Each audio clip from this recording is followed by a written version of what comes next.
Thank you, Mr. Chairman. Welcome, Mr. Secretary. Nice to see you.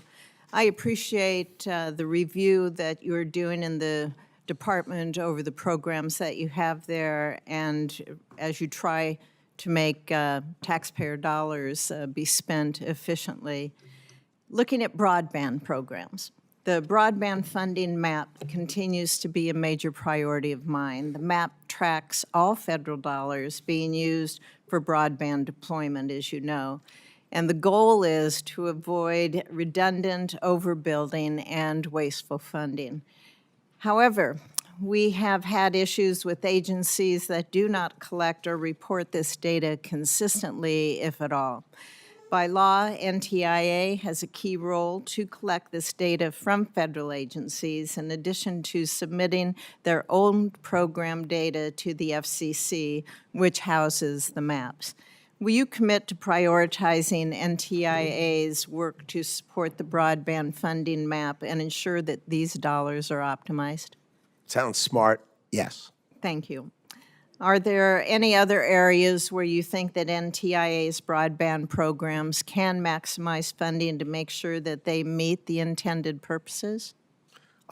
We are hard at work rigorously pursuing the details of NTIA to make sure it can be the most efficient and effective along the lines that you were discussing about telecommunications, both access and capacity for growth in America.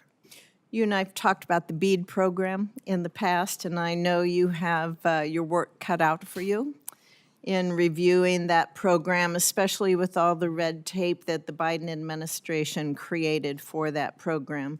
Do you have any idea on the timing for revising those BEAD program rules?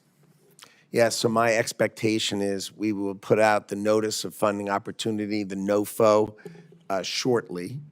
And then we would expect everyone to apply within 90 days. We're going to hold it hard at 90 days, and then I'm going to hold my department firm that within 90 days, if those applications are done without regard to favoring one technology over the other, just make sure we're giving the benefit of the bargain. What's the cheapest way to get broadband to these people, the most efficient way to do it? If they make that application, we will make all awards by the end of this year. So you had the Biden administration sitting on it for 30 months, right? And you're going to watch us distribute the money and get it out the door, provided the applications are, let's say, technologically agnostic. Just do the right thing for the American people. Let's get the broadband to the people for the most efficient way, and we will put out the money.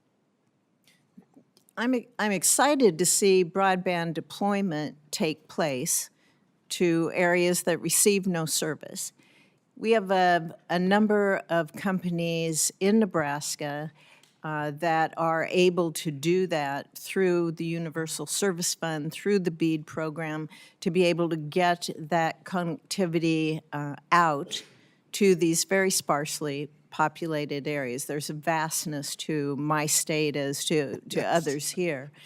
To be able to have that happen, the mapping, back to the mapping, is extremely important, but also to recognize, I think, the investment that many of these companies in my state and in other states have made and have been required to make. So I hope you will take that into consideration as you look at reaching these unserved areas, primarily unserved areas, that need to be focused on. Will you commit to working with many of us here that face those obstacles in order to make those opportunities available to our citizens? I'd be delighted to work with you, so I understand your concerns and that we focus on them. Great, thank you.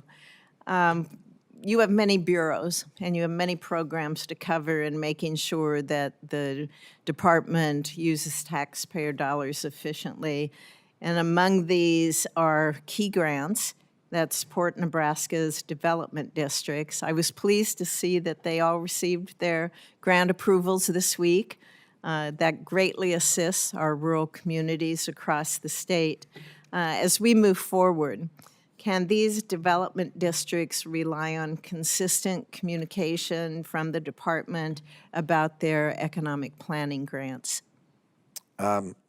Communication should be at the top of our list, so that sounds like an excellent goal and strategy for us to try to achieve.